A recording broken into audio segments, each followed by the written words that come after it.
Recovery Sort of is a podcast where we discuss recovery and addiction topics from the perspective of people living in long-term recovery. This podcast does not intend to represent the views of any particular group, organization, or fellowship. The views expressed here are solely the opinion of its contributors. Be advised there may be strong language or topics of an adult nature.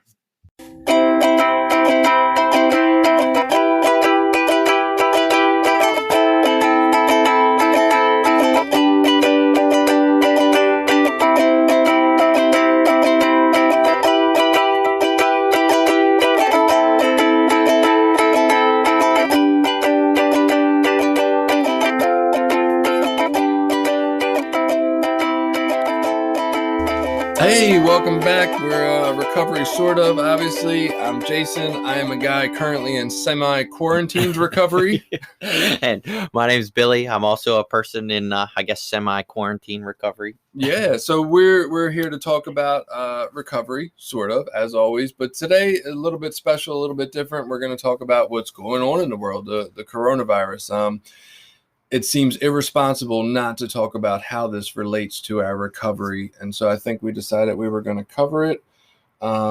We also tried to cover some of the ways that it's impacting recovery, the recovery community, meetings. Yeah, I mean, it's having a huge impact on everybody's way of life, for sure. And that, for sure, includes our way of recovery. And we wanted to give some options on what you can do if you're worried about how this is affecting your recovery. We give you some options of things you can do as well. Absolutely. And some reminders to just be compassionate to other people's beliefs, whatever you believe about what we should be doing about the coronavirus. And so before we get into that, we thought it'd be kind of irresponsible not to give any background. I know many people do watch the news. Some people never watch any of this stuff or keep up with it. So if you would like some facts, that is what we get into first. And if you have seen enough news and facts about Corona and do not need that aspect, skip about 15 minutes, 16 minutes into this, and you should be getting past the facts portion or towards the end of it, and you won't catch too much of it and get too annoyed. So with that, we will jump into the facts. So one of the important things to remember before we even talk about the facts is just compassion and understanding and open-mindedness, right? Like, not everybody agrees on facts. There's people who think there's conspiracy theories behind all this, that maybe China did it, maybe the US did it, maybe Google did it. Who knows? I've seen all kind of stuff. And so I think when we talk about facts, we want to say, hey, we're pulling these from the best information sites we can find. We're talking about Harvard, the World Health Organization, the CDC, the Center for Disease Control. Like, these are supposedly these scientific experts. They're the best thing that we have to pull information from. If everybody is on board with lying to people and humanity, I don't know that we're going to be able to find better facts than this, right? Like, if everybody is ready to lie to us and have a conspiracy theory, like, this is still the best information I can come together with. I can't fight that amount of conspiracy scale personally. And so this is the information I'm choosing to work with. I just want us to all understand that some people have different beliefs. And so, when I say facts, I don't mean that you don't have the ability to not believe them. You're welcome to. And this is nothing different than you're going to hear on any news station for the most part. You might hear some stuff different on some stations depending on what their agenda is. But this is just the basics, nothing new.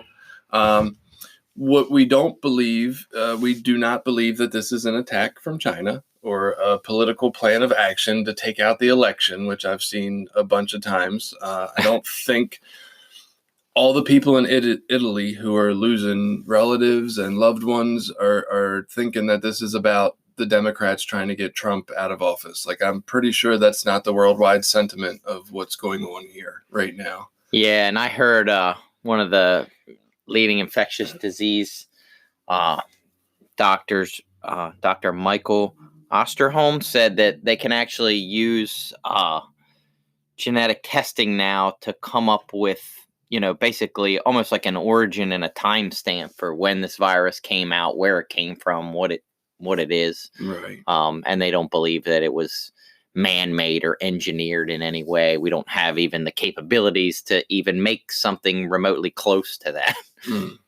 So that's good to know. I mean, I'm sure there are people who don't trust that doctor's opinion or anything.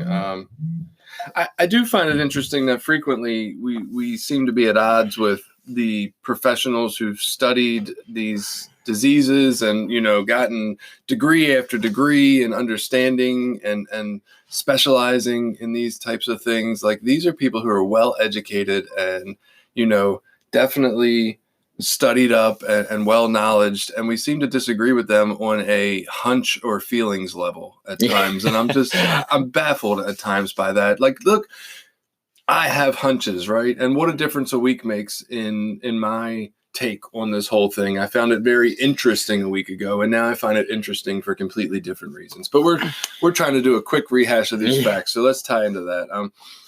Coronaviruses in general are extremely common causes of colds and other upper respiratory infections, meaning that this coronavirus is not a singular thing. This is something that has been around for quite a long time in different variations, and different variations come along as time goes and infect people. And we have MERS and SARS and different outbreaks of these sorts that we name different things. This one just happens to be called COVID-19 for right now.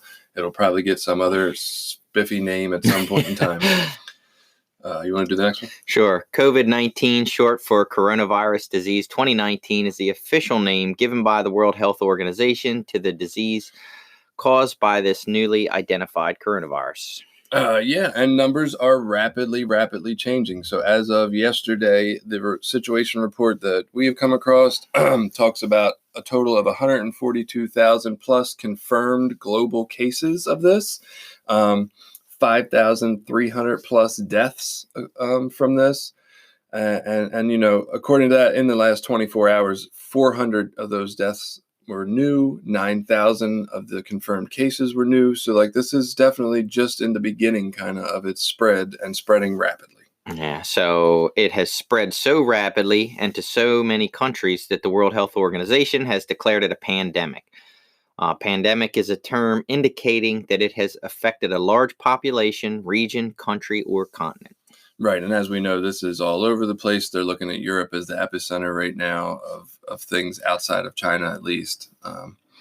So some people infected with the virus will have no symptoms. When the virus does cause symptoms, common symptoms will be low-grade fever, body aches, coughing, nasal congestion, runny nose, and sore throat.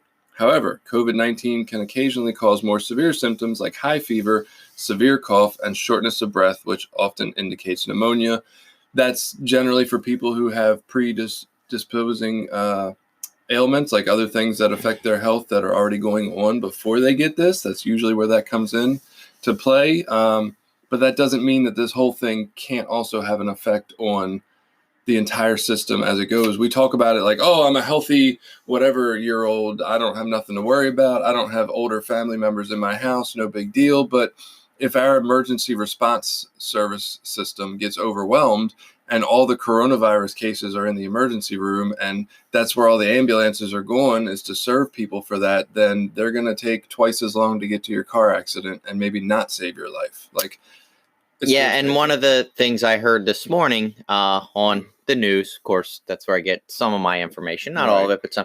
On the news this morning, they had said that for most, normal, healthy people that get the coronavirus, they can treat it themselves at home. It's not like you need to get it if you find out you got it or you think you might have it, that you immediately need to run to the hospital and check yourself in. That panic is what overwhelms the health system. Right. That for most people, it is going to be like another common cold or the flu. And if you, have some mild symptoms, you should do what you would normally do. Stay home, rest, try to get your immune system up, with healthy vitamins, minerals, doing things you would normally do. And you only need to seek medical help if it gets severe, like a severe respiratory issues, like pneumonia type symptoms. But for most people, just if you think you might have it, or even if you do have it, you don't need to rush to the doctor. Right. And then not only do you not need to, I think the suggestion right now is, if you might think you have it and you're not in any emergency situation, to call a local health facility to get information about it, and definitely not run out. Or to go running into the emergency room. Right. You want to because the coronavirus has just been discovered, the time for exposure to symptoms onset, known as its incubation period, for most people has yet to be determined. Based on current information, symptoms could appear as soon as 3 days after exposure to as long as 13 days. Recently published research found that on average, the incubation period is about 5 days. And this is kind of why have this 2-week period right now that we're kind of going through to sort of everybody, hey, sit back, chill, relax. Let's stop spreading this for a little bit, at least as fast as we do in schools and places like that. And let's see where we're at in 2 weeks, like after the incubation period. How many people really already have this? And then let's go from there. Coronavirus is thought to spread mainly from person to person. This can happen between people who are in close contact with one another. Droplets that are produced when an infected person coughs or sneezes may land in the mouths or noses of people who are nearby. Ew, gross. Yep. Or possibly be inhaled into their lungs.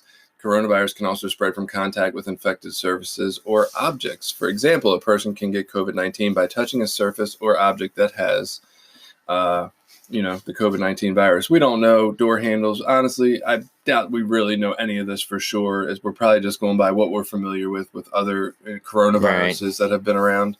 But I would imagine, you want to be safe, wipe things down, not touch people too often. Don't touch your goddamn face, which is impossible for me. I know. I'm a face toucher. Yeah, me too. My eyes itch a lot. Oh, my God. I have allergies, so it's terrible. I'm constantly kind of wiping my nose or rubbing my eyes.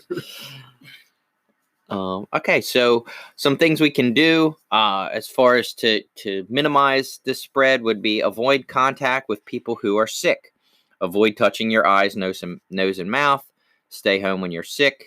Cover your coughs or sneezes with a tissue, then throw the tissue in the trash. Clean and disinfect frequently touched objects and surfaces using regular household cleaning spray or wipes.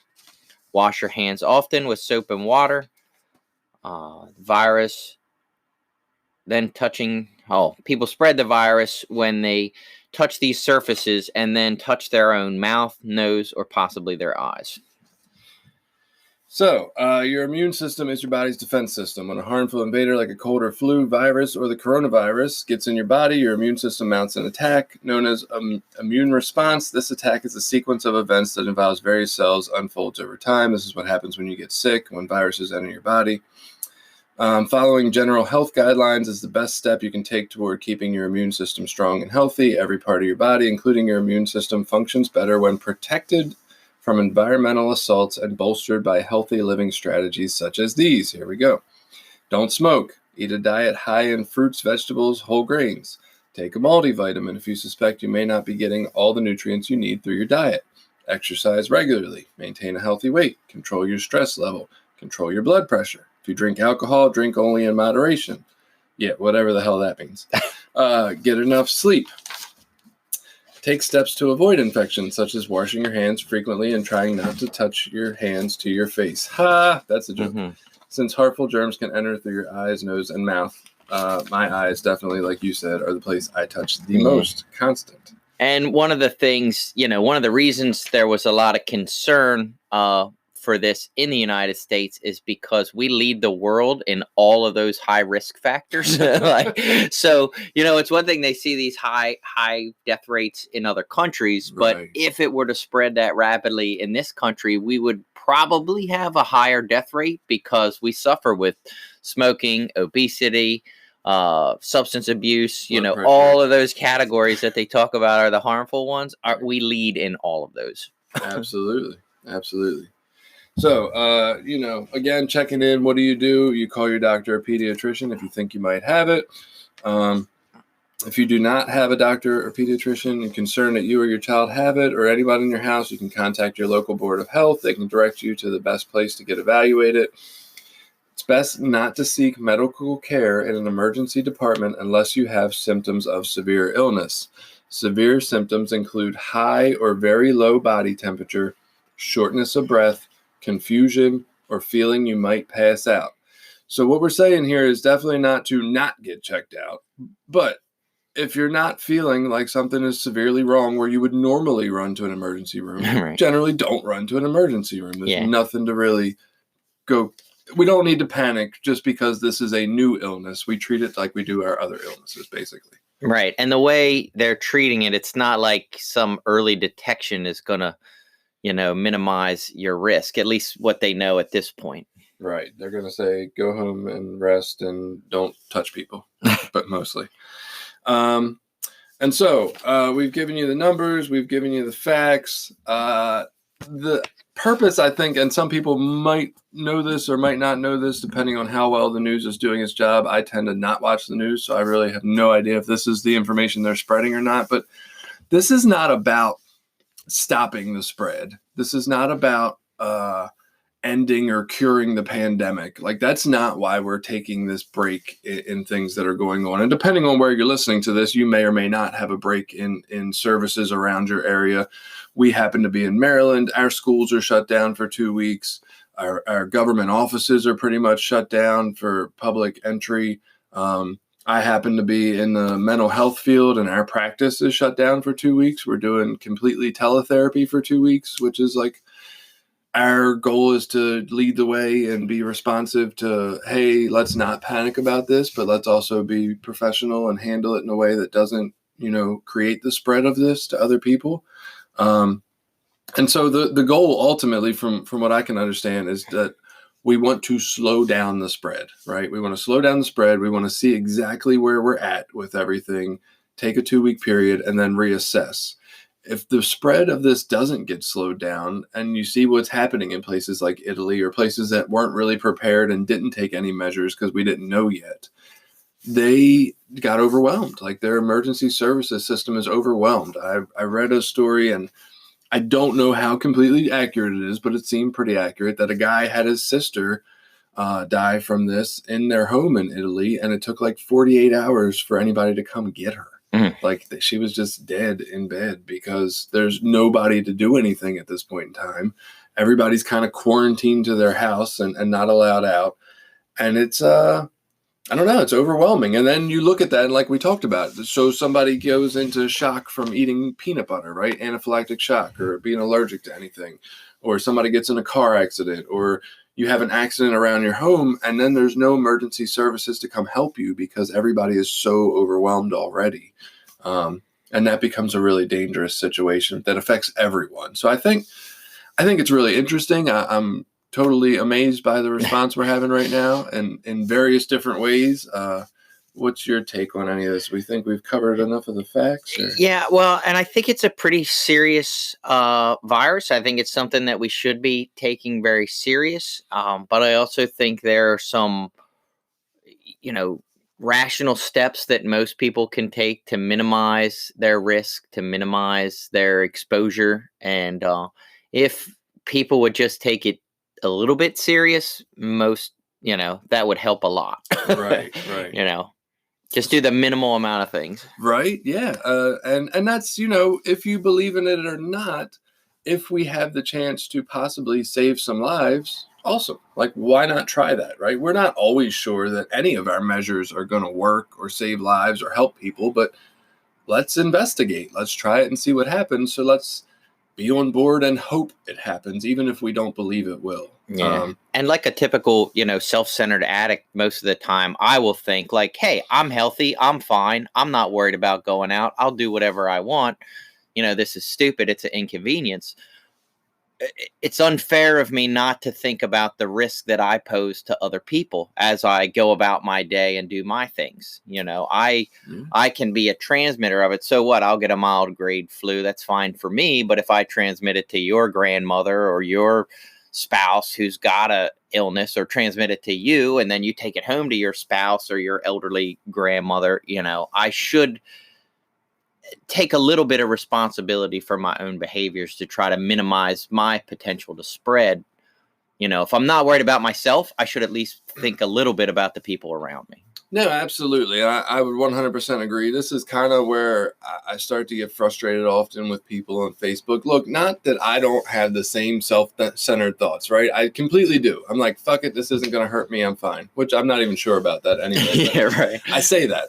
And this is what I see on Facebook, and I'm like, dude, if this was your grandmother, your mother, somebody that was a loved one to you, you would give a fuck. Right? Like, if it got passed to them and you were losing them, and this is your last moments on earth with them because people did not, or do enough or take this seriously enough, it would really fucking hurt your feelings. And so why are we so quick to just say, fuck everybody, I'll do what I want? It's really incredible to me at times. Like, and I do it. I would question myself too. I'm not trying to judge people here, but I guess the moments when I'm able to step out of it, I look at others and I'm like, Jesus Christ, is this what we are as humans? Like, yeah. And to play through the whole emotional thing. So I think back, so my mom died, September, a year ago, September, and she had, COPD. So she had serious lung and respiratory issues.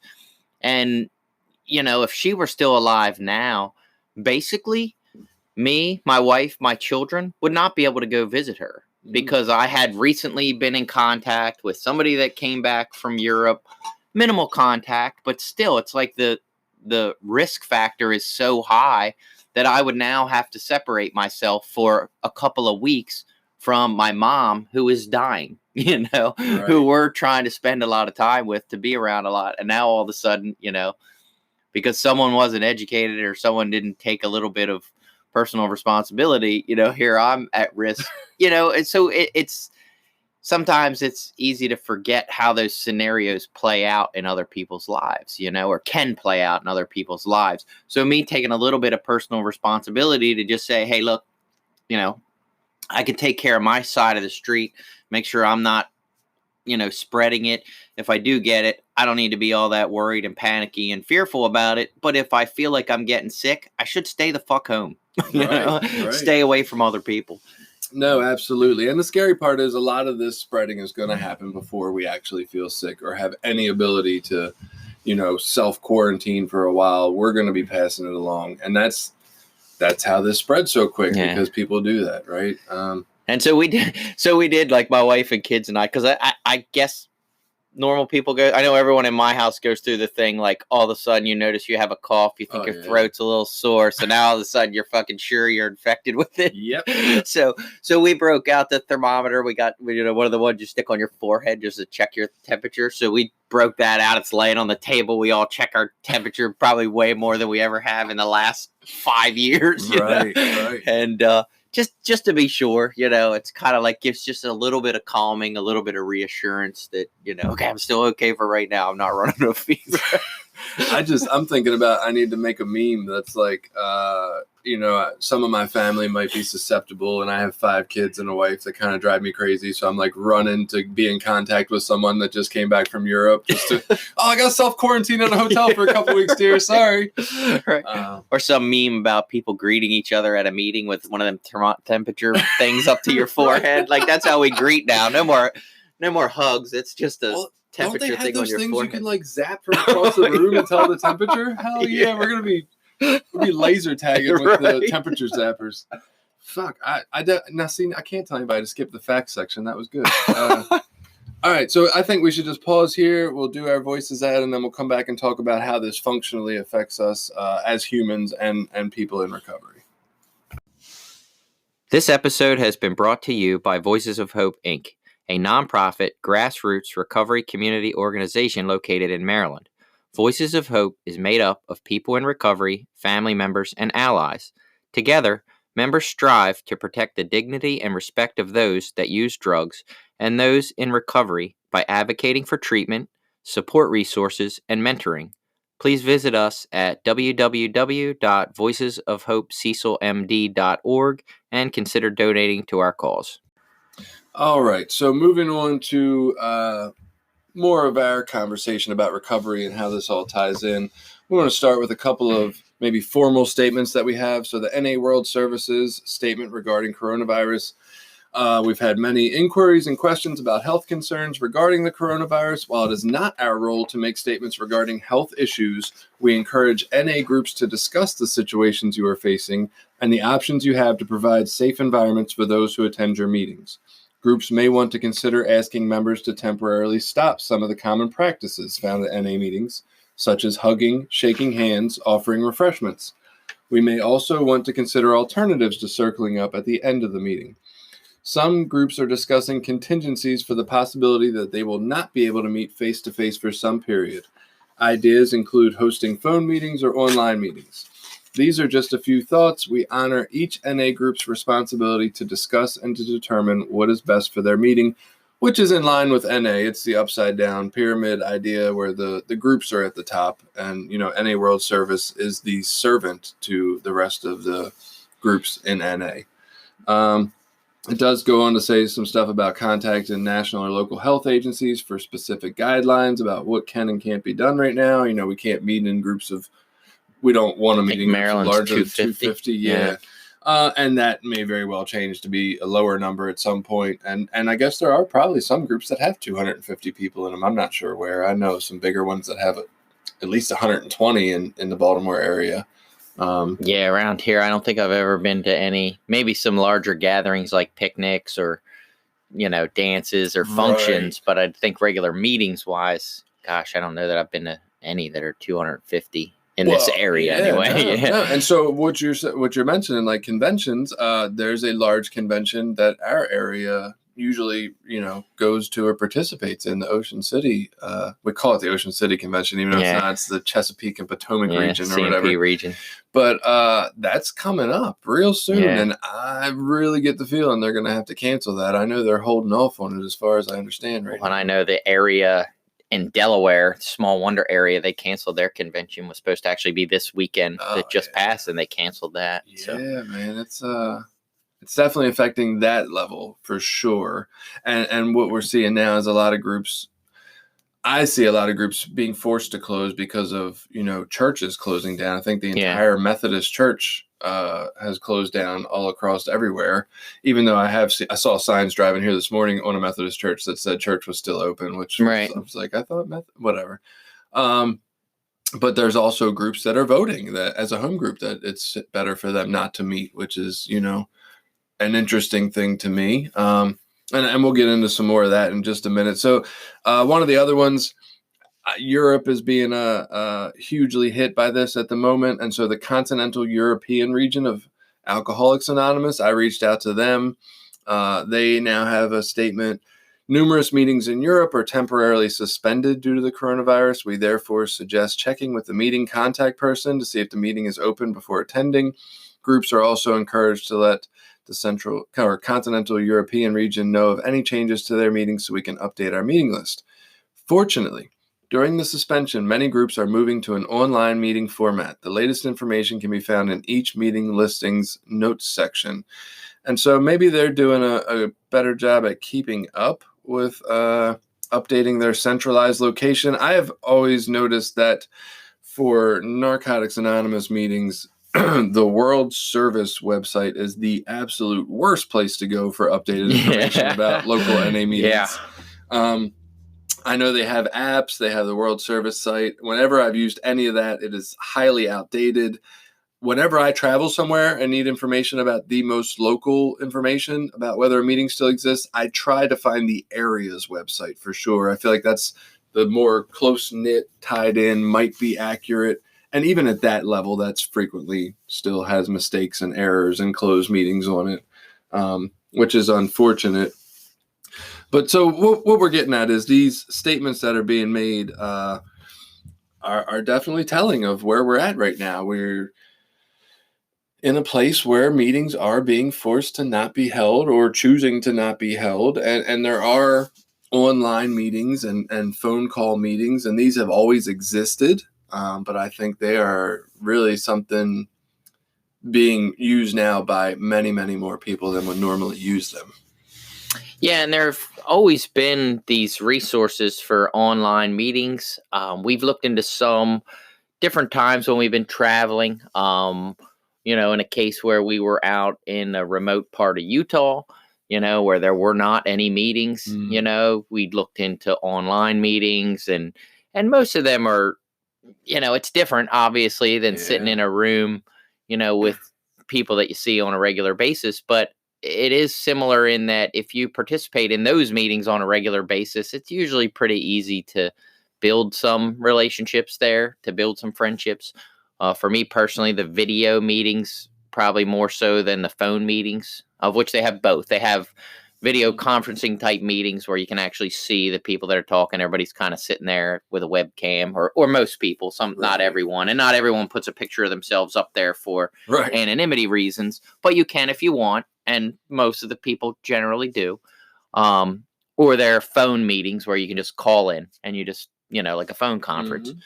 So there at least have always been these resources available.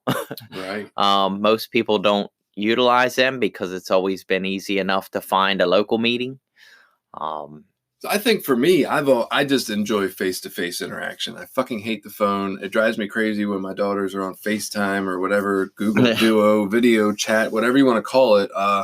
I'm always weirded out by that. I'm like, I don't really like that type of interaction. And in fact, my field going to teletherapy has honestly, I'm like, who the fuck, what one of my clients want to do this? Because I sure as fuck don't, right? Like, I'm weirded out by the whole thing.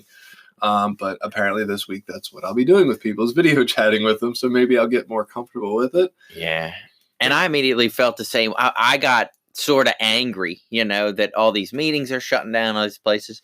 And like, I understood if the church or the facility says, hey, you can't meet here. Right. Like, that's fine.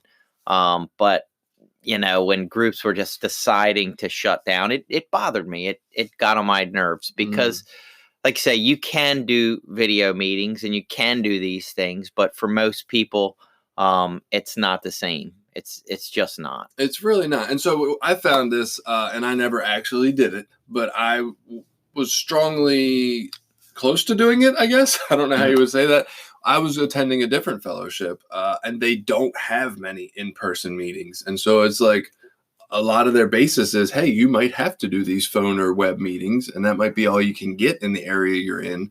And I was like, fuck, man. So I ended up driving distances to actually get to the face-to-face meetings just because that's what works for me. But I don't know. It's weird to be in a situation where my fellowship that I've considered so worldwide and available now has resorted to the same thing. I don't know what to do with that. What I have seen in response to this is a lot of people trying to come together and create things, which is nice, right? Like trying to solve problems, trying to create ways to make this work.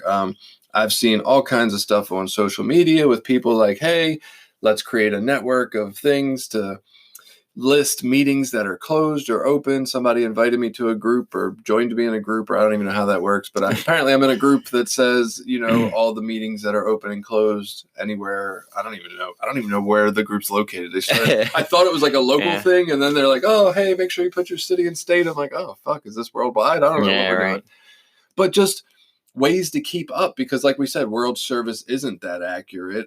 And so ways to keep up with what is going to be open and closed, because it's changing by the hour right now. And even right now, if you have our local meeting schedule, it's not very helpful because probably half, if not more than half, on a normal time, most of the meetings are there. It's maybe one or two on the meeting schedule that aren't there, the time changed or whatever. But we have a fairly small, I think 30 some meetings. It's not that hard to keep track of for our area. Right. So you'll occasionally get a wrong meeting, but I know like down in Baltimore, that freaking thing was terrible, as far as meeting accuracy. But then on top of that, now, even in our area, the meetings that would normally be there are closed. So if someone's new and they don't have a point of contact, they're just, I know we have coronavirus and it's serious and all that, but there are still people coming out of treatment today, tomorrow, Wednesday. They didn't shut that shit down. It didn't stop. These people are coming out of detox. They're coming out of treatment. They are looking for and need a place to go. I got super angry that our local health department, which in this area is the center for recovery resources, they have, unfortunately, without getting too political, they have made themselves that, they have set themselves as being the central location and access to most recovery resources, as far as funding and things like that. They're closed. Right. They're just closed. And so we have a few meetings, at least NA meetings. I can't speak for AA and what other meetings meet there. I know there are some, but they've shut the facility down completely. One of the people that runs one of those meetings, contacted them and said, well, can we put a note on your door and say, the meeting that normally meets here will be there? And they said, no one is allowed to even come on our property. So, it's like, that's the response from your public health center. Like, that's ridiculous. Like, that to me says, well, addiction is serious, but it's not that serious. We'll get back to you when we feel like it's a good time. Right. And I think politically they run around and say, how horrible addiction is and it's their major health concern and all this other stuff. But then repeatedly they show through their actions that it's not, that it's really not. Right. No, it's yeah, that's tough. I can't say I'm really a fan of it either. I'm going to try to do my best not to bash any local services that do at some point do something to help someone, right? Thank God they do something. Whether it's enough or a lot, or whether they have some interesting practices in the way they do that, or keep others from doing that, I won't expect. But yeah, so a lot of people are really, coming together in this time and creating other things. I think there were many people who were not aware that we have like online and phone meetings already established that people use all the time. And so some of that information has been put out there. I know one particular post in our area, Billy happened to supply that information. And again, we just happened to look at it because we had been in some situations when we were traveling, and so, we had researched and did a little information digging for that kind of stuff. And so where I was coming from, we were kind of both on that Facebook post. I'm coming from the spot of, maybe that stuff does exist, but maybe there's a lot of people who are used to seeing their local NA member and recovery member on a weekly basis. And maybe that's going to do a lot more for their recovery than talking to some strangers on the phone for a couple of weeks. And so from that standpoint, maybe we can create our own like local web conferencing or phone in meetings. That way, at least it's people I mean, it's a little different. I think we had one, which I'm really still going to try to talk you into coming to tonight to put on with me, because I don't know if anybody else is going to show up. It might just be me and you. But if we put on a meeting tonight at 7:30 for the local area of people who actually know us in person, that's a lot different than going, calling into some random meeting where you don't know anybody. I think for me, at least, it would be. Yeah. And so I get that. And this is one of those issues where I'm finding with myself, when push comes to shove, I am reversing back on a long held belief, that I've sort of quietly held to myself and have said sometimes out loud. In a lot of our literature, I don't know, again, about a lot of other fellowships, but we talk about the newcomer being the most important person, and the new people, are what keeps our fellowship alive, and those kind of things, keeps us healthy in recovery. I like this. This is cool. And for a long time, I've kind of been like, hey, wait a minute, still suffering addicts can be people with a lot of time. Yes, new people are great, but we need established members. We need to reach out to those members. We need to let them know how important and worthwhile they are. And I felt like as somebody that's been around a while, we sometimes get a little less credit. Now that we're in this crisis, what I'm seeing, and this is just my observation, is that it's the people that are established in recovery that are scrambling for themselves, and they're not looking at what's best for the newcomer. You know what I mean? Like, if I'm a person that's been around meetings for a year, 6 months, a year, 2 years, I've developed a network. I got 6 or 7 people. If I really want to get together tonight, I could probably call at least 10 people that I know, guys from my home group, you, some other people, say, hey, I need a meeting. You guys want to come over? I'll throw a little campfire in the backyard. We'll throw some hot dogs on the grill. And I could get 6 or 7 people to probably show up, maybe more if I pushed it. And I could have a meeting at my house and I'd be fine. But what is that doing for the newcomer? Again, the guy just coming out of treatment, the guy just coming out of detox, the guy that doesn't even have a fucking TV, so he knows very little about the coronavirus. And all he knows is he's sick and tired of being homeless, and he just wants, he's not going to get invited to my fucking house. Not because I wouldn't have him there, but because I don't know how to get a hold of him, and he doesn't know how to get a hold of me. So when we start doing all these sort of rogue and online and all that stuff, and we run away from our responsibility to hold those doors open at these meetings, we're shutting those people out. Those are the people that are going to suffer the most. Yeah, I hear what you're saying. I don't know the numbers or statistics on how many groups are choosing to close versus how many aren't allowed to meet anymore because the facilities are closed. I personally would believe that it's like 80 to 90% forced closings, not chosen closings. I have miraculously, I've seen like 3 different Facebook people talking about different groups that the church told them, hey, we're as a church shutting down. We're not shutting your meeting down because that shit's that important. Right. I was like blown away by that churches would make that kind of choice, right?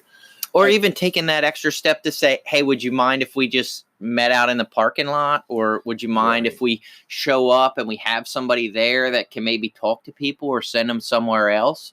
Instead of just being like, church is closed, fuck it, I'm out. That's my responsibility's done. Right. So honestly, for me, I'm like, my home group got shut down. I have not considered going to the actual meeting place to do that. And you may not be able to. It depends. I know some facilities have said you're not allowed on the property. Yeah. I mean, I don't know how I could probably stay on the sidewalk and not be on the property that's a or public. Something, right? Yeah, I could be right there.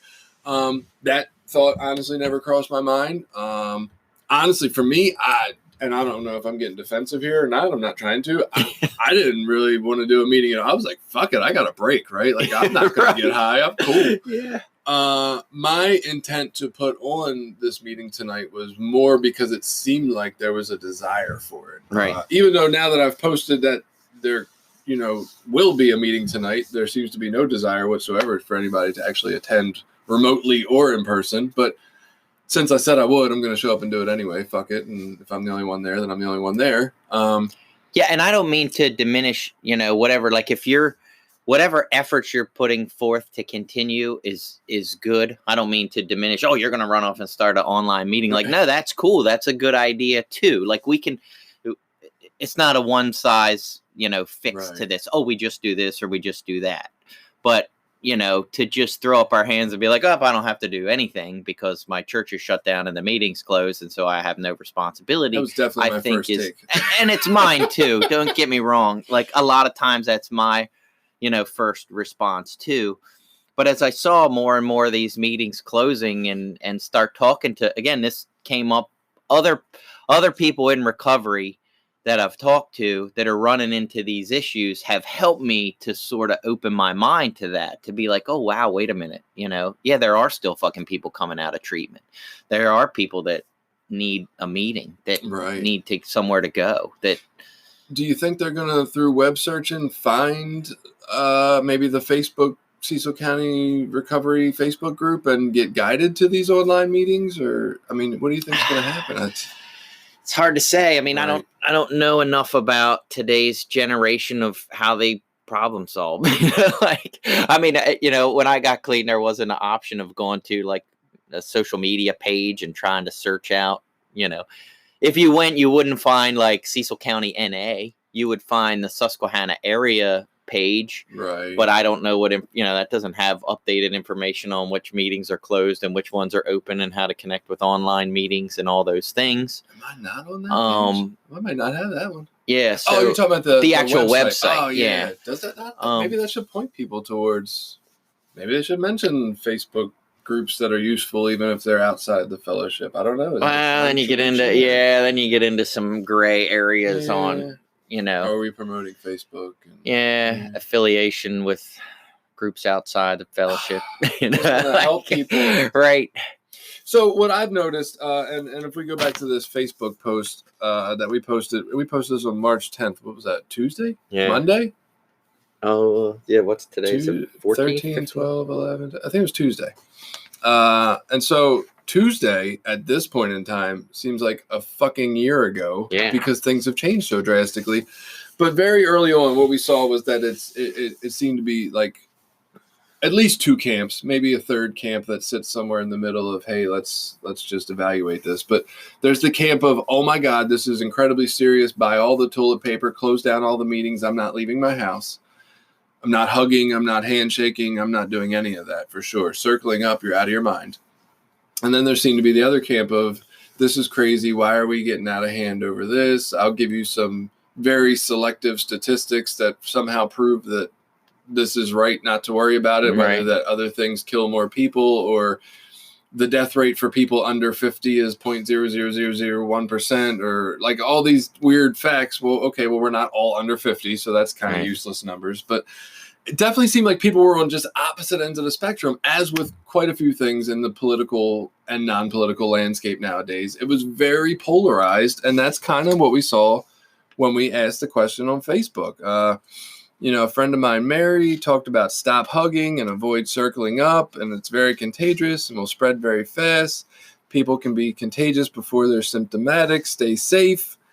And I mean, on Tuesday, this was like shocking to me that people believe this. I was like, no, are you fucking kidding? I'm hugging people till I die, right? This is good for me to hug people.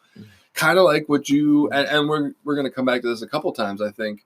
When you mentioned that drug addiction is real and kills people, and you'd rather take, did you say that out loud on the thing? That you'd rather take the chances with coronavirus than with untreated addiction? I don't think I said it on here. I said it to you before. So, yeah, before the meeting, Jason and I were kind of talking about a little of this. And I had just said, like, me personally, if it came right down to it, I would pick having coronavirus over going back to active using. And that, to me, the risk of active addiction is 10 times worse than the risk of getting this virus. Right. And so I, in general, would agree with that. Right. And that's kind of where I was coming from Tuesday when I posted this and people had this reaction. Tom was talking about cases coming from out of the country, but now we're going to be, spreading it in the community, and just Mary went back to large groups over 1,000 being canceled, because I was trying to play devil's advocate because I was not believing in giving up hugging. So I was saying things like, well, should we just stop meeting altogether? Right. Yeah, right. Being kind of a jerk about it in a non-jerky way. I did want to see people's opinions. I don't know. So I was of the, hey, I'm going and I'm hugging because that's what keeps me recovering. Right. And now I'm kind of like, is that a really selfish way to go? Like, yeah, I agree. I would take my chances personally with corona over active addiction for sure. Right. And if this is my medicine for treating active addiction, then I should probably do this and not worry so much about coronavirus. Hugging is something that keeps me healthy. And at the same time, I can't spread active addiction to others. Right. So am I being selfish in saying, hey, fuck it, I'm going to treat my bigger issue, and if I end up spreading this corona through hugging people to 20 others, fuck it, that's your problem to deal with. Like, do you understand what I mean? Like, that's spreadable to hurt other people. Active addiction really isn't. That's kind of my own issue. Yeah, and so when I said that I don't necessarily literally mean myself, I think of it more as the active using addict. Like, right. I think, being an active addiction is worse than the potential of getting this virus. So, there are things you can do to limit it. Like, my home group happened to be Thursday. And so by Thursday, things were still in a gray area, but were like a little more, they were starting to figure out some of this, talking words of social distancing and all that stuff. So now my home group's pretty small, and it just happened to be like everyone that was there this week was pretty much all home group members or people that come to that meeting every week, about 8 of us that all know each other really well. And we all kind of jokingly laughed it off, but nobody hugged, and we didn't circle up at the end, and we didn't. And, it was just kind of like we all kind of made that, I'll call it respectful decision to like, hey, we can still show up at the meeting, but we can kind of be, a little apart from each other. like we don't necessarily need the hug, and you can still have a meeting. Right. And so, maybe that's a thing we need to do. Like, have someone someone in your home group, the chairperson or whatever, stand out front and just say to people, hey, look, we're still having a meeting, but because of the virus, we're not going to do any hugging or handshaking, or, we're going to try to keep a little bit of space between ourselves during the meeting. We're not going to circle up after. We can close from our chairs. This isn't usually how we do it, but, better safe than sorry. Right. And you could just greet each person that comes. There's a lot of people that, for good reason, shouldn't come to meetings. If you're in high risk, you probably shouldn't come. If you have relatives or elderly people or people that are at high risk at your home, you probably shouldn't go to a meeting with a dozen or so people and then go back to your house. Like, those just aren't things you should do, Right. you know? So when I say there are some, what I'm going to call fairly simple, maybe a little bit annoying things that we can do to still have meetings, but yet really limit our exposure to the potential of getting the virus, it seems pretty minimal inconveniences that you can do and still have a meeting. And so it's interesting you mentioned the word in there, social distancing, right? And I tend to think that these connective factors are a huge part of our recovery. We talk about the 12 steps, and that's cool. A lot of that leads us to be more connected back to society and with people. And part of our disease, I believe, is isolation, right? That's what it tends to lead us to. And the isolation of like being alone in my own mind. Like, mine's the only thinking I have. I don't have outside people to run stuff by. I don't have outside people to share my hurt and shame and pain with. I don't have outside voices telling me, hey, you're not as unhealthy as you think you are. Like, you're doing good. We're here for you. All these supportive factors come from not isolating. And so with social distancing, I understand that's not isolation, but it does feel very similar to like, oh, hey, we were giving you this medicine for your medical issue, your disease, right? And now we're going to take some of that medicine back. Maybe we'll give you a lower dose or just this other medicine that doesn't work quite as well. And it's scary, I think. One of the stories I brings up for me. So a good buddy of mine, Pat, a guy, I love him. He got some white blood cell cancer a while back, and went through a period where he was getting treated. He had his entire immune system wiped out with chemotherapy. And then he had stem cells of his own white blood cells reintroduced back into his system. And he had to basically grow a child's immune system all over again inside of him, right?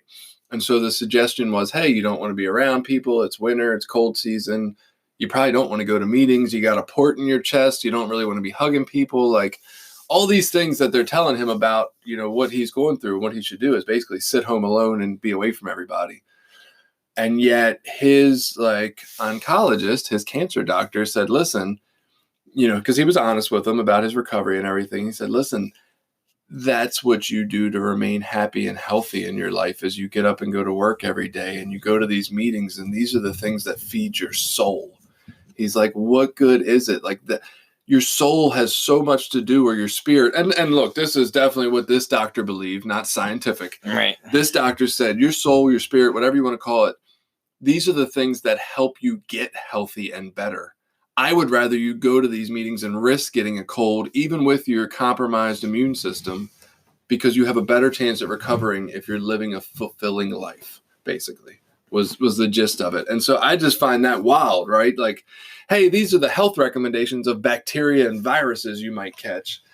But this is just as important to your health as living a happy, connected life. Like, if you're just sitting at home isolated, you could just die from that, basically, almost. Right. Not really, but I don't know. So I look at that and the time we're in now, and I kind of think partially the same thing, sort of what you're saying. Like, I kind of need this. Maybe I do need to not hug for a little while because this is so big of a deal. But maybe I still need meetings. I still need to feel connected in some way, shape, or form, or my spirit is just going to drop, man. And that's dangerous for me. Yeah, and so I don't think we need to have an all or nothing. I don't think that either one of those, we, again, had the meeting the other day. We all still were in the room. We laughed and had a good time and made some jokes about all of it. But again, we all kind of separated a little bit. So, we didn't get that hug. But there are things you can do if you're really worried, I guess I would say. Because I can tell you what I would do. If a newcomer came in and they came up and opened their arm to hug me, I would hug them. Right. It's just what I would do. You know what I mean? I would not reject them. If it's somebody I know all the time, I might sort of make a joke or, I don't know, conscious or unconscious. We didn't hug when we met up this morning. It's like, I don't always hug guys that I'm really close with when I see him everywhere all the time anyway. I do a lot, but not Right. every single time all the time. So now it's probably we won't hug for a little while, just because better safe than sorry. The instinctual part of it kicks in so quick. Yeah, usually. it sure does. Hard. But then that's the thing too, is like, is it really just a hug that's gonna transfer it? I know it can, but I think, if you're just sort of being careful, hold your breath, give them a hug, go back, wash your hands, like you're probably good. It's right. You can really be safe and minimize, your risks without just totally, avoiding people for the next 2 weeks. My daughter's friend is moving. Their whole family's moving to Florida in like a week. It's like her best friend, and so this last week they're trying to spend some time together. And yesterday they were going to go to a trampoline park, and I was like, I don't know, that's outdoors. Yeah. Let's not. Ooh, sweat, spit. Right. So we ended up compromising. I was like, find something outdoors. We ended up going to the local zoo yesterday. Cool. But when we got there, the girl's parents dropped her off, and I instinctively walked up and, stuck my hand in the guy's window to shake his hand and introduce myself because I'd never met him before. Afterwards, I'm like, God damn it, I can't follow the rules at all around here. Right. So yeah, it is an instinctual thing. One of the things I really wanted to point out. So like we talk about these Facebook comments, and a lot of them were funny and talked about online meetings and don't get people started. Don't leave your house or breathe. You're powerless over the coronavirus. That was Kirsten. Reed said coronavirus lives on toilet paper. Brian, we're all going to die. Mm-hmm. Old Jennifer, our President Trump said it's a hoax and it's all under control, so no worries. Good old David, our buddy David, kill anyone who sits on their phone the whole meeting, not paying any attention, then shares, then goes back to their important phone. Blame the death on the coronavirus, drink more coffee, and feel superior. I definitely like the tongue-in-cheekness of that. And so where I was at on Tuesday with all this was that we were overreacting. That was my definite word, right? This is such an overreaction for everything. It's going wild. And I can understand why people would have that reaction, right? I understand why we think other people are overreacting, why we think the world's overreacting, why we think this isn't a big deal, why we think it doesn't affect us, who cares? I get that reaction. And so I'm not trying to bash anyone who's thinking that, posting that on Facebook, whatever it is you're feeling like is the right response. I'm not trying to knock anybody for that. I am that guy. I am the guy who says, people are fucking stupid. This is dumb. Why are we having this reaction? I am surely that guy a lot of times. But what I've been able to do, I guess, through taking a different approach to this, looking it up for the podcast, looking at facts that I could find, I've just really been able to look at this in a very interesting and curious way to me. Like it's so crazy. Like I've never seen this in my lifetime. We've never shut down schools for 2 weeks. Right. We've never schools, whole sporting events. Right. All of sports is shut down. Right. Like this is some wild shit going on, right? And my mind is completely blown by it. So this is where I'm at right now. I'm looking at this. I'm looking at everybody's like, oh, work from home if you can, and we're doing all this remote stuff, and kids are doing schoolwork at home through computers. And I'm like, wow, we live in such a wild fucking time that we might have the ability to get ahead of a fucking natural pandemic. That's incredible, honestly. Maybe we are being goofy, but that's incredible that we have the ability globally to try to slow the spread down. And the truth is we've had the ability to get ahead of this. That's one of the things that's being a little bit overlooked. So the doctor I mentioned earlier wrote a book, and I have to look it up in a minute, but he wrote a book predicting similar things to this back in 2017. Like this isn't some shocking thing that came out of left field. And I don't want to get too political, but I'm going to. President Obama had put in place some foreign health agencies all around the globe to try to coordinate efforts, to respond to these kind of things with other countries and all that stuff. And President Trump came in and shut them all down, closed them all up. And now if you go back, he said a few things. Well, somebody in my administration didn't do that. It wasn't really me, and making excuses. But the truth is, again, getting kind of back from specific politics, we haven't invested the money and resources into the healthcare system in the right ways. We invested into insurance and all this other bullshit, but we don't invest it into vaccines, because vaccines now are real touchy politically. You got all these stars and fancy people out in Hollywood saying how they cause autism and all this other stuff. And it's a real touchy thing politically right now. Right. So nobody wants to talk about or invest money into vaccines. Whereas if you go to infectious disease doctors, there's been quite a few of them that have been screaming, you know what I mean? Like, what are we doing? We know these viruses, disease, these ailments are out there. We know they will be coming, and we can do something about it. And nobody did anything. And now here we are. To the people that minimize them and make those comments, why has it become okay that it's okay if thousands of people die? Like, that's completely fine. Like, to me personally, like, if we can do some minimal things to save lives, we should be doing those things. Right. And same with environmental factors. Like, if we can stop companies from polluting the environment, which causes the death of people, we should do those things. Like, I don't think it's okay that, it's just a few thousand people around the world, so who really cares? It's not affecting me, so I don't give a shit. Right. Like, that is the most inhumane attitude that I think anyone can take to anything. And I say this from the perspective of a person in addiction who you see that's their response to addicts. Like, who cares? Doesn't affect me and my family. They're just getting what they deserve. I'm fine. People I know are fine. Let the addicts die. Why invest money into that? Why waste our tax money on saving those people? Right. It's like, what about when you become those people? Yeah. and now, there's another group. Well, it's not me. It's just the old sick people that haven't taken care of themselves. I mean, why are we wasting all this time on them? I want to go to my goddamn football game. I don't want to, miss my football game because some old people might die. Like, that's the attitude of people, and that's disgusting. Well, I don't. Okay. The one political thing I will say annoys me is that I keep seeing the post about how every 2 years, election year, there's always a new virus or something. Like, there's a new fucking virus every year, man. Get over it. Like, and again, that's what these infectious disease doctors have been saying. That's what they keep warning you about. It's going to keep happening no matter who's president. Yeah, it's not about election years. Like, this shit happens constantly. There's always new factors to look out for. So I'm so tired of seeing that one particular annoying post. I'm really trying not to use choice words here. But I don't want to be the guy who sits here and says that people's views are disgusting today. Like, normally it's not even that I disagree with you. I really want to open my mind and say, look, if you have other views, I get that.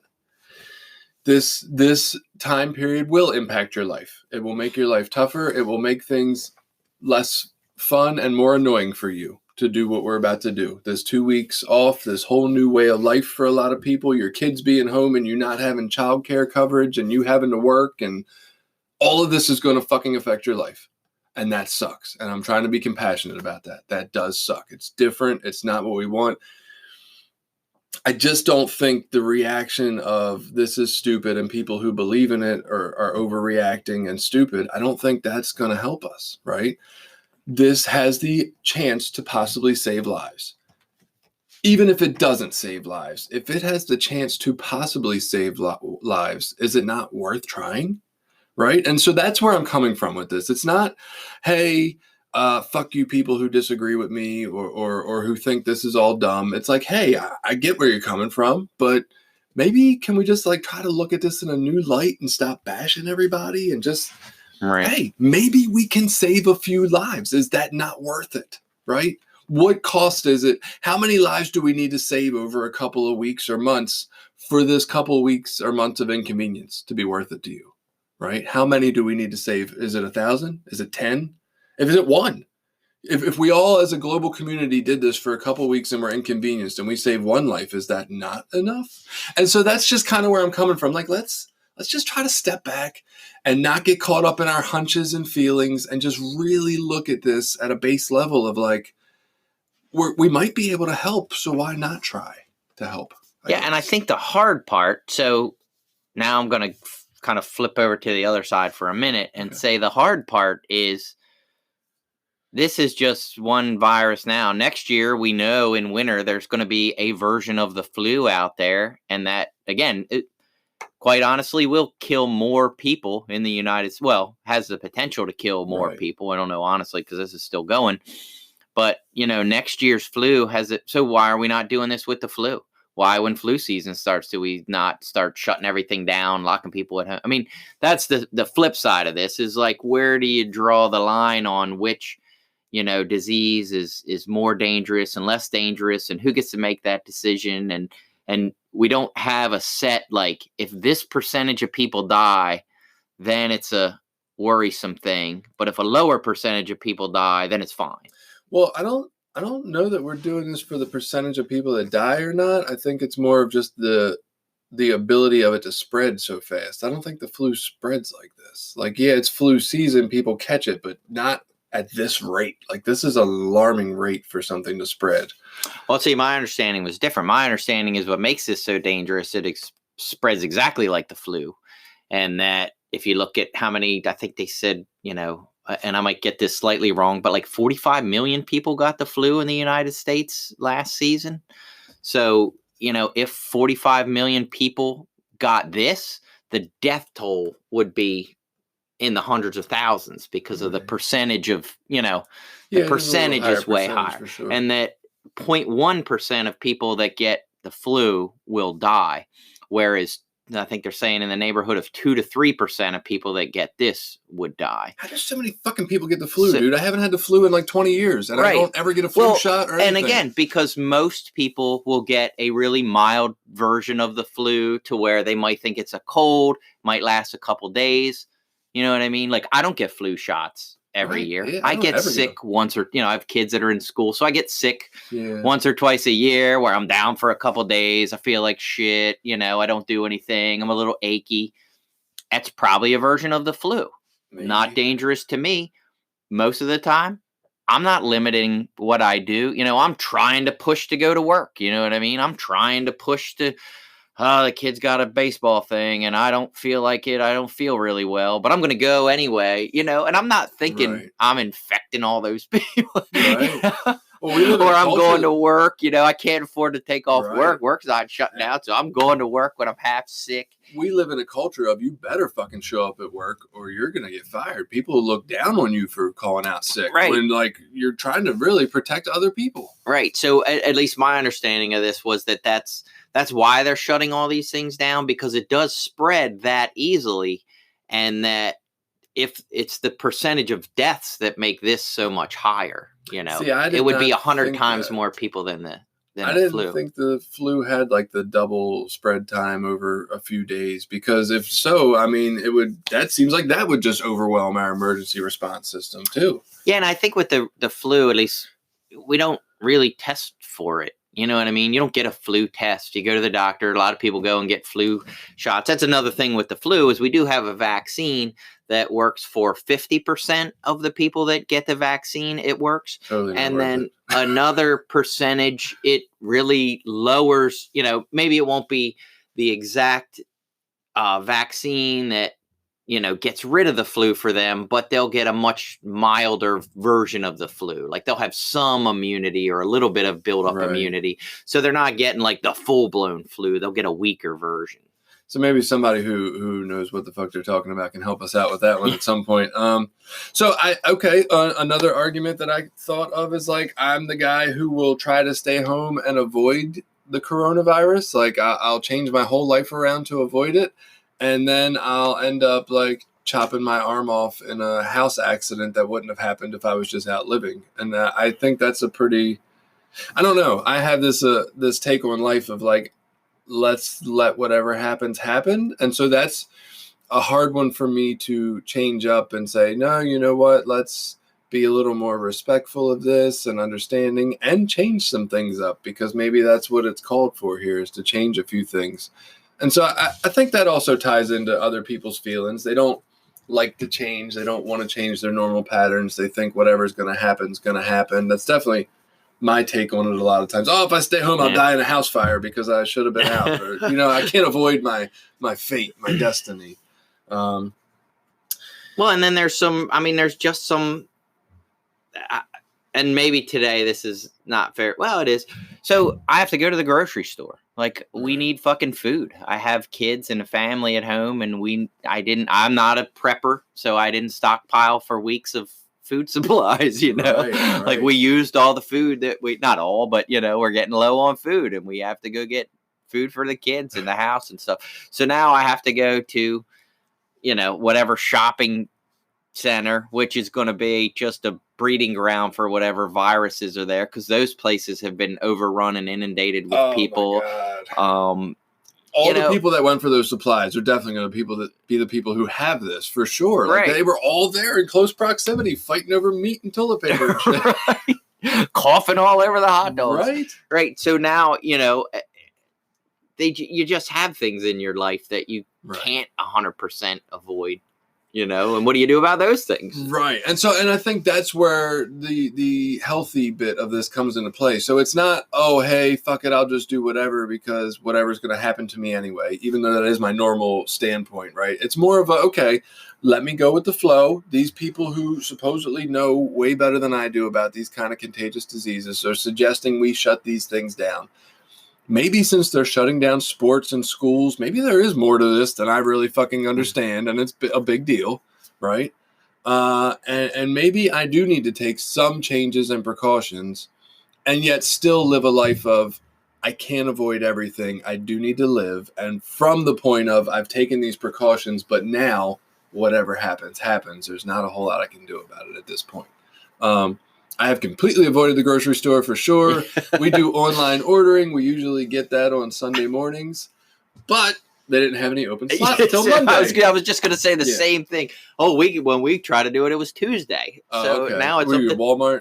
Yeah, that's what we did. Ours at Martin's. Oh, I didn't know Martin's. And so we did it Saturday, and they already were booked up until Monday. So we started it Saturday and booked it for Monday. So we'll be picking up ours tomorrow, which hopefully they have something. Yeah, we started Friday or yesterday, and their soonest pickup was Tuesday, and we're like, we can't wait till Tuesday for. I mean, we probably could, but yeah, there's too much. But we don't want to, and I don't feel like going on Tuesday. Yeah, I got you. Yeah, that's tough, man. I'm just curious what they have. I'm not a big toilet paper warrior, really. I've like pictured this. I'm like, okay, you run out of toilet paper, then what, right? I'm like, we got washcloths and water. Yeah. I could use a wet rag. And then I know this is a little too much information. I was like, a warm, wet cloth on my butt might feel kind of nice, actually. Right. Like, that could be soothing. Right. So I'm all right with that. Or you just shit the shower. That's it. Do not do this. I have a story about this. So I was in the shower and I had just got off the toilet one day, right? And I was like, oh, well, I'm in the shower. Like, what a big deal, right? And I don't know. I just had this assumption that when you shit, it goes down. And I learned that day that is not what happens. It goes straight back from your ass towards the wall and sprays everything on the shower wall. So don't ever fucking shit in the shower. I have learned a lesson. I didn't say shit in the shower. I said shit to shower. Oh, okay. You shit on the toilet and then you get in the shower. Yeah. Well, that was a good time for my story anyway. So now I think what we're learning here, hospital-based meetings are mostly closed. Obviously, we're talking about health departments are closing and government buildings, they're closing, so you can't have meetings there. Many churches are closing and not giving meetings the ability to meet. And so what we are faced with is a time when we're going to have to look to alternative solutions about what can we do for our recovery while our normal recovery modalities don't work. And this is where I think I'm starting to get more and more excited, right? And this is like a great list for anybody. This isn't just about recovery. Some of these are a little recovery specific, but some of these I'm just looking at as a human, as a new opportunity to do something different. And I'm kind of really excited about this. One thing I would say first and foremost, look to social media. I know that sounds a little crazy. Skip past all the posts that don't fit in with whatever your belief system is or seem rude, because there's plenty of that out there. But there is plenty of social media groups being formed, information being passed around about this meeting's closed, this meeting's definitely open and meeting. These are where we're going to go. If for the closed meetings, we're going to have them online. This is online resources. Like, there's a lot of information on social media that you can find. And so I think if that's what you're looking for, you can definitely go about that healthy route. If you don't know how to find those groups in most my being familiar with 12-step fellowships and stuff, if you don't know how to find those things, reach out to someone in your area that's that person that's really involved in service and that's at all the events. They'll know where the groups are and what the groups' names are, because some of the names are a little weird and they're a little generic, so it might be hard to find, specifically to your area. Yeah. I mean, I don't know. I think if you found our podcast, you probably have some idea about how to find some group somewhere for sure. We're probably not the easiest thing to find either. You want to skip each other one or whatever? Oh, sure. So also talking about Zoom Skype meeting options.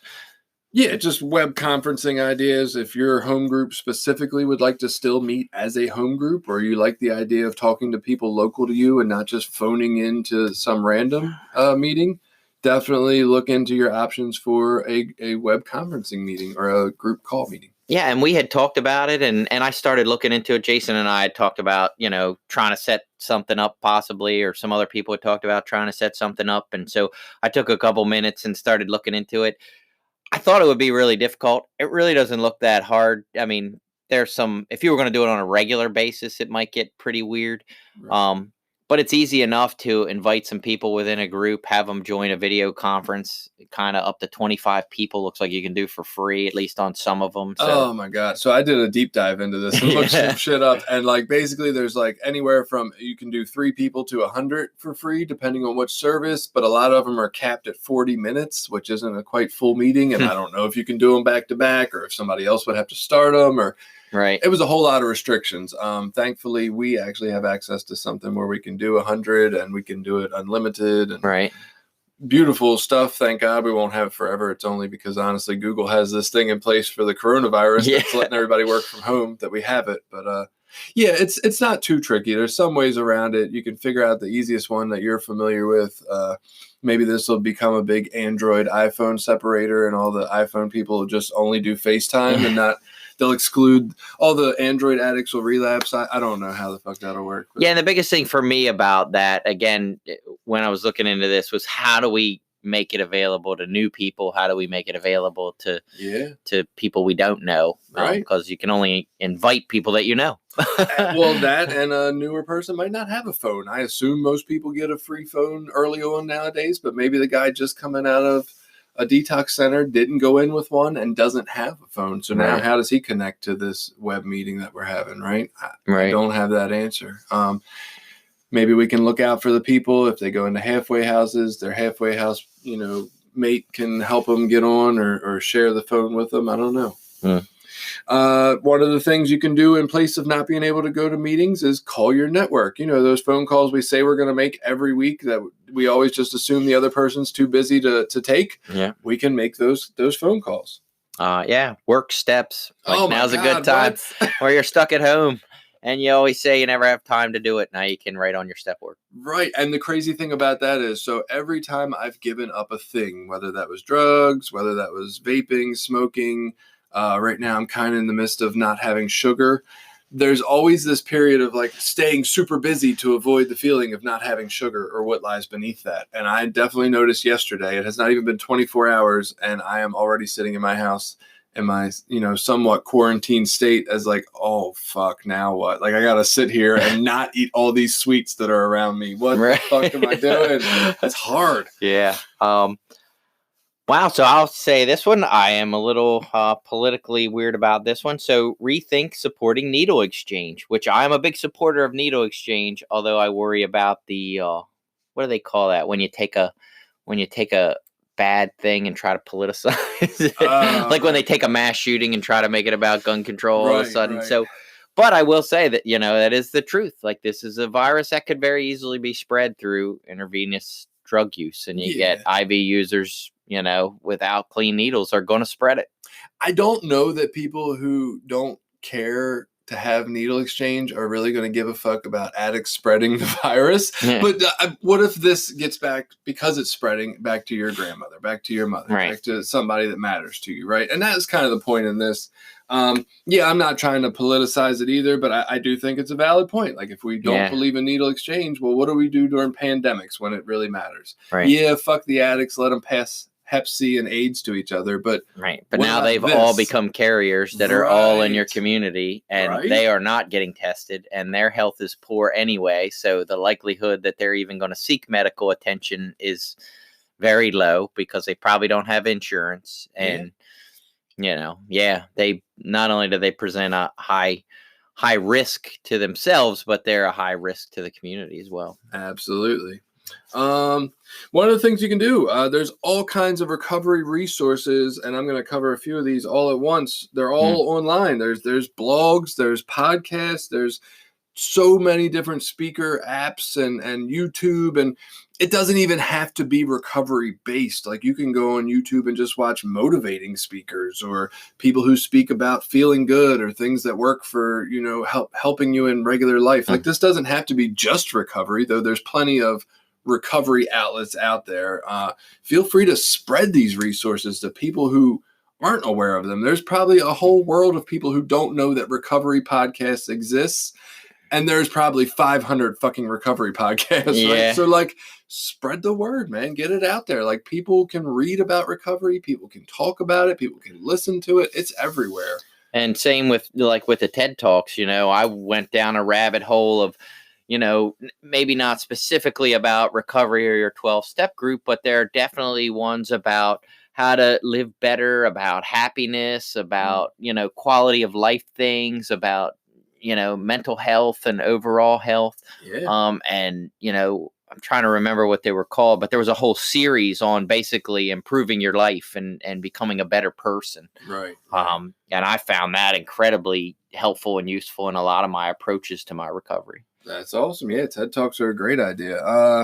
What we got? Call your sponsor. I mean, God, I never call my sponsor. Rarely. I do see him pretty frequently, but the actual phone call, that doesn't happen too often. A lot of text messaging. But maybe during this period, while I'm not doing as much, maybe I will pick up the phone more and stay in contact and less my social distancing without isolation will be my goal. Grab a buddy and make a 12-step call. There you go. We haven't talked much about the newcomer, but maybe this isn't even about the newcomer. Maybe this is the guy who you used to see him at your home group every week and you haven't for a couple of weeks because your home group's not going on or whatever, but he's not staying in contact like the rest of your home group members are.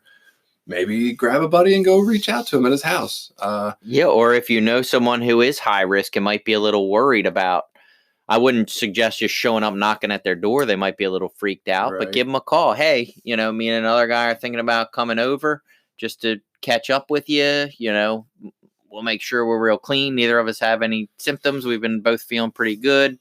You up for a visit?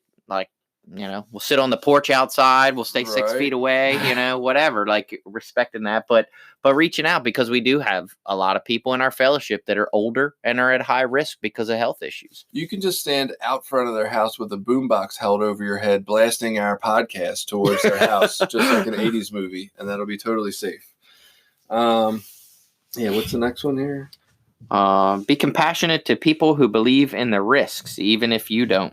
Yes. And so that just kind of goes back to, hey, let's stop spreading the hate everywhere, right? It's always hate. People are always stupid for doing this or dumb for doing that, or why don't they think like I do? Like, hey, even if you are a person who does not believe in this whole coronavirus risk or outbreak or why we're doing any of this, maybe just be compassionate that some people do and they're nervous and worried.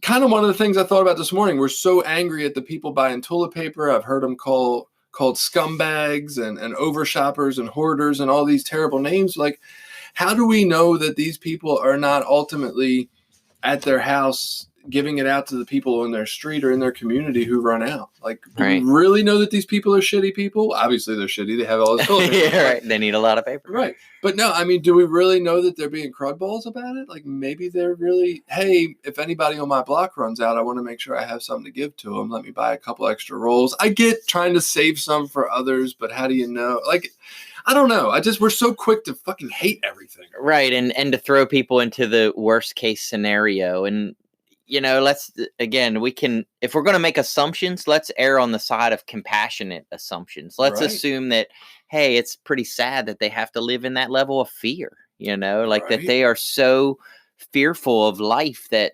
that's their major concern. Like, wow, that's got to be tough to be stuck in that. Maybe they have a mental illness or Right. some sort of other thing that, they're not all automatically selfish assholes. And how grateful can I be that I don't also struggle with that thing that they're going through that makes them do that, right? Right. But we just tend to hate instead of having gratitude or compassion. And that's a really struggling thing for me. And my wife would tell you that, don't think I'm judging you, because I am that guy 90% of the time too, right? Right. I struggle with these things. I'm just trying to remind us all to be here.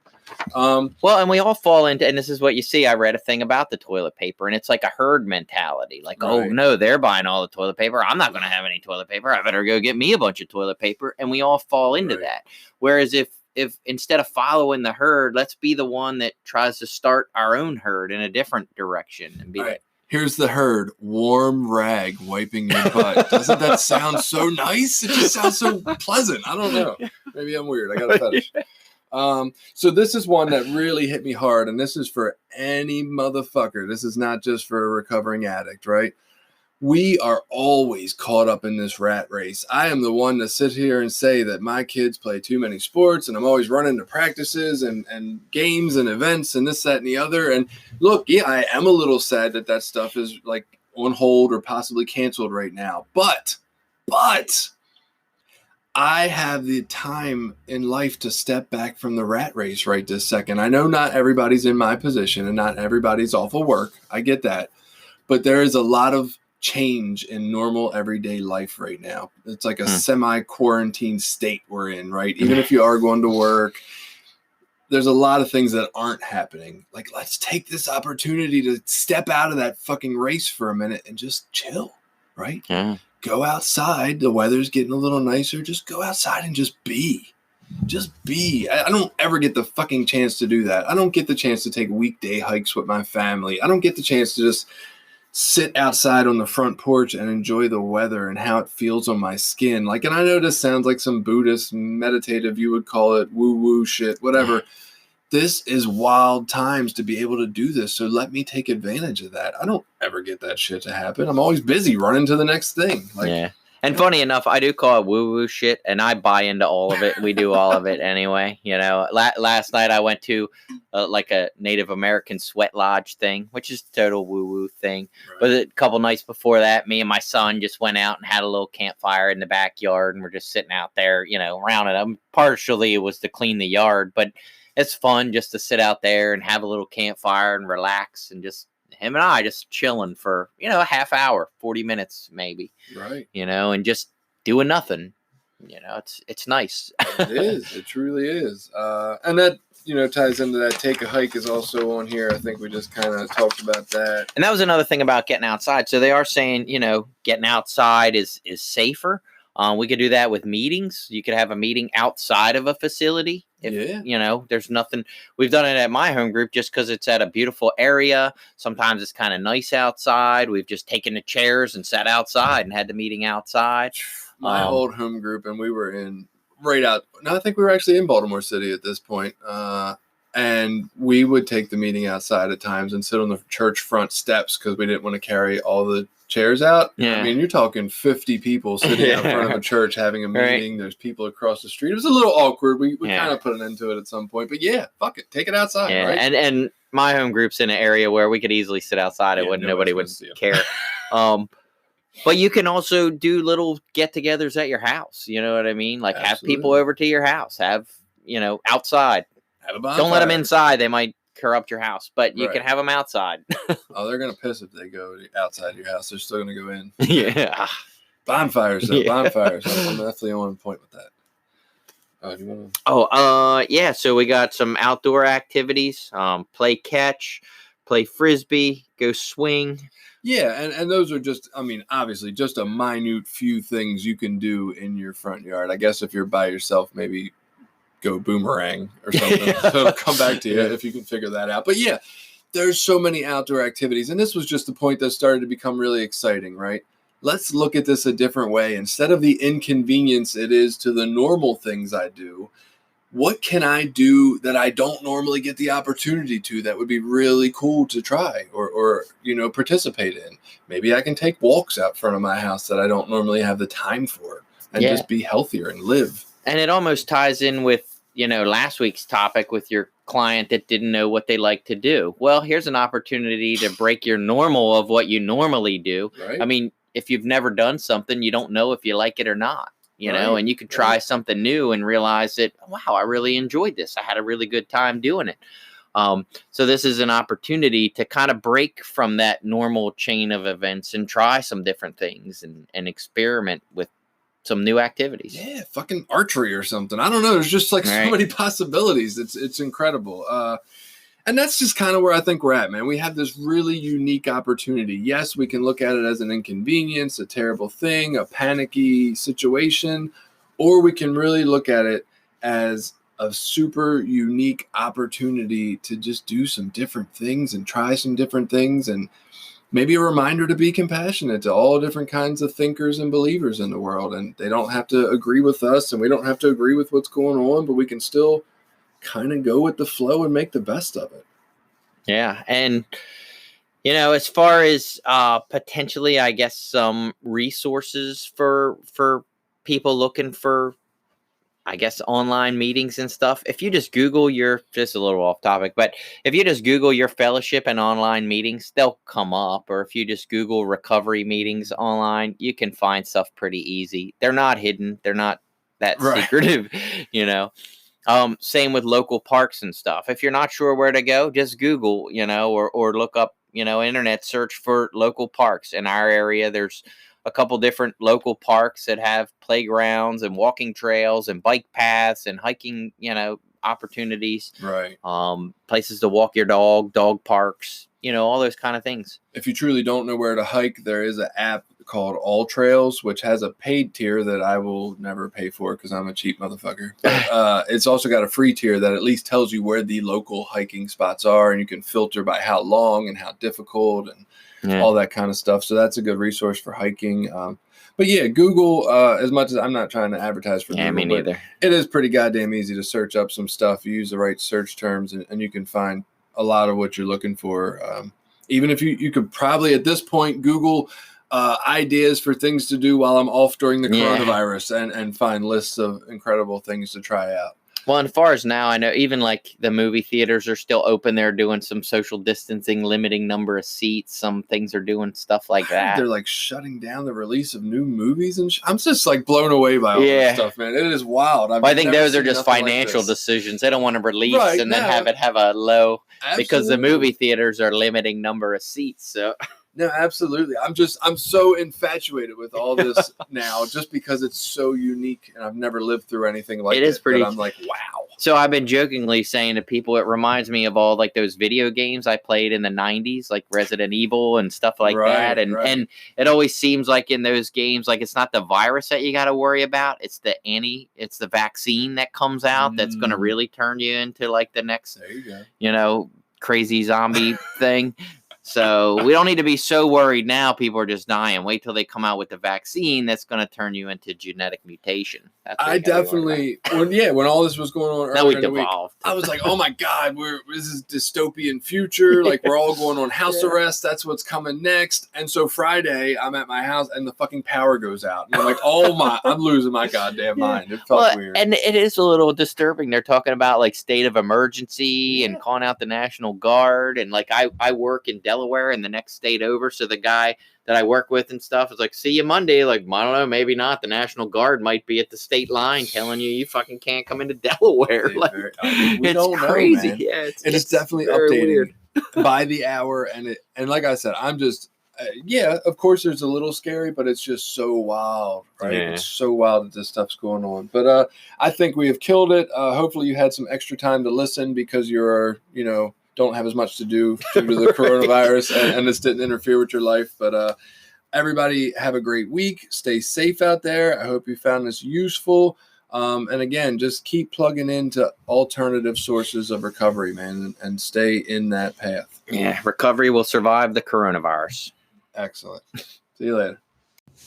That wraps up this episode. Please subscribe, rate, and review this podcast on your preferred platform. If you have ideas for topics you'd like us to talk about or just want to add an opinion, contact us through Anchor, email us at recoverysortof@gmail.com, or find us on Twitter at Recovery Sort of.